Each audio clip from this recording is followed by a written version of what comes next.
Welcome back, golfers. Today we're going to show you how to hit a flop shot.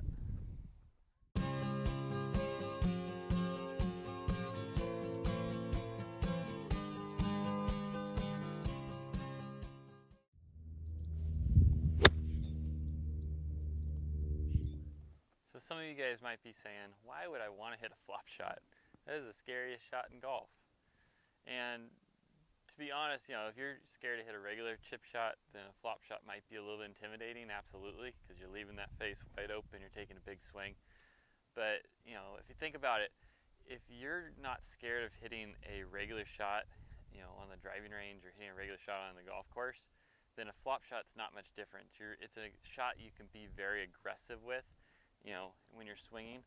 So you're not sitting there trying to hit, these soft little chip shots that you have to be very precise, and the body movements have to be good, and weight shift has to be good, which is, kind of hard since it's not typically the feeling when you're going through a full swing shot. You're moving fast and your body kind of moves with you. But when you're hitting a chip shot, your body kind of moves slow, and you actually have to physically move your body into that proper weight shift on your lead side. But when you're hitting a flop shot, it's kind of similar to when you're hitting a regular shot, because it's happening at a fast rate. You're swinging aggressively. So if I'm hitting this shot, I'm swinging aggressively. So your momentum of your swing will help pull you into those positions. And the nice thing about when you're hitting a flop shot also is you don't have to worry about getting that weight forward. Your weight can be centered because you're trying to catch that ball near the bottom of the swing plane. A little bit in front, but not a lot, because you're using so much bounce, it doesn't matter as much. So to me, I really enjoy, I grew up hitting a lot of flop shots, but I really enjoy hitting flop shots because I can be aggressive and swing hard at the ball, and with a little bit of finesse with what type of shot I want to hit, but I can be aggressive, and that gives me a little bit more confidence. And hopefully after the end of this video, and when you go practice, it'll give you a little more confidence too. So when I first come up to a wedge shot, the first thing I'm going to look at is how the ball's sitting. How the ball's sitting, how the lie is on the ground is going to determine what club I'm going to be able to use, how much of a swing I'm going to have to take, what trajectory I'm going to be able to play on the shot. And after I look at the lie and figure out what's possible, then I'm going to look up at the hole and say, well, what do I have to work with up by the hole? So the next thing I'm going to do is walk up to the green and kind of survey where I want to land it.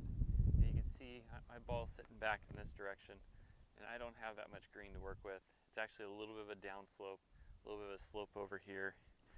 But I got a little bit upslope behind the hole, and it flattens out a little bit around the hole, and it's a little upslope to the inside part of the right of the hole. So it's actually going to move a little bit right to left, give me even less green to work with, but that does give me a little bit of slope to land it into.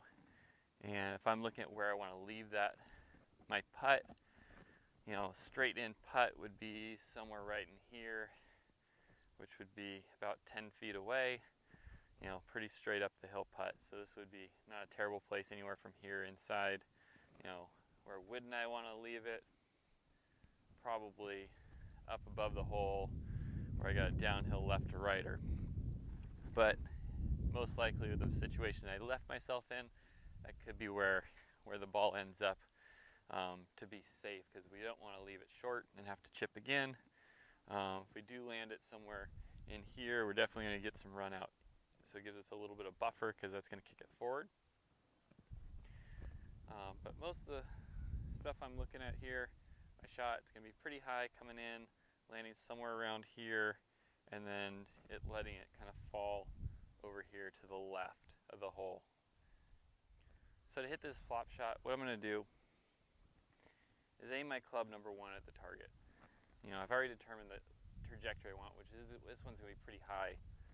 So I'm going to aim my club right where I want to land it, and then I'm going to put the top of the grip to the inside part of my lead leg.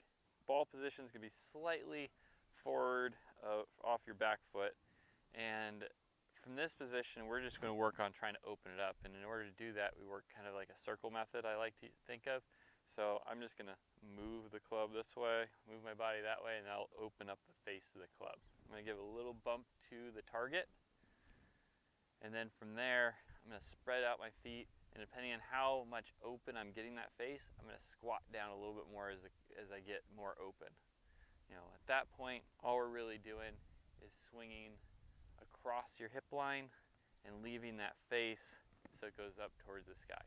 If we do that, that ball's going to go way up in the air. We're going to use a ton of bounce, and you don't have to be scared to make contact with the ground because the ball is just going to skip up into the air.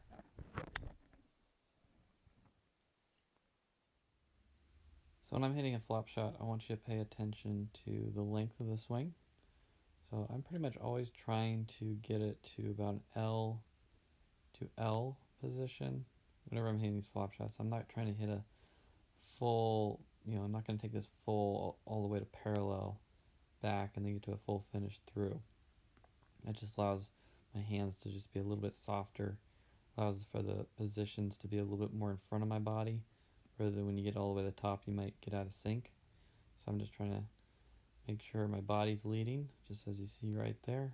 Hips lead, allows, you can see the connection in the shoulders. So if you watch that connection to the shoulder, as I make that first move down, stays nice and connected. It's my lower body working first, centers up my weight. You can see all the lag I create in that handle, all the way down to my lead side, still at 90 degrees there. Then the club just comes right down underneath it, keeping the face open, and you can see from the beginning of my position there to my impact, my left hip moves forward a little bit, and then the shaft moves a little bit forward, but if you look at where the club started, inside my left leg, to impact, and it's still inside my left leg, so there really hasn't been more forward shaft lean with that club. It's more of I'm just getting a little bit of a bump to my left side, so I have a little bit more weight shift forward, even though we don't need much because we're just trying to bottom out the club. There is a little bit of weight shift forward, and then you can see when the splash of that ground right there, I hit behind it, in the turf, and I just let that compression of the club bounce the ball up in the air. My wrists are nice and soft here. You can see them releasing, but at the same time it's holding that face open. And then I come up to 3/4. Another good thing to pay attention to, I am right eye dominant, and you can see my head go to the target early. And this is a really good thing when you're chipping, to let your eyes move towards the target sooner than you think, so your head doesn't get stuck into the ground. It just helps your body open up and move to the target a little bit easier. That plus your feet being open to the target line. So if that's my foot line, that's kind of where I'm aiming the club right now. So take it back to 3/4. Soft hands, soft body, soft arms. Let it swing through and just stick the finish.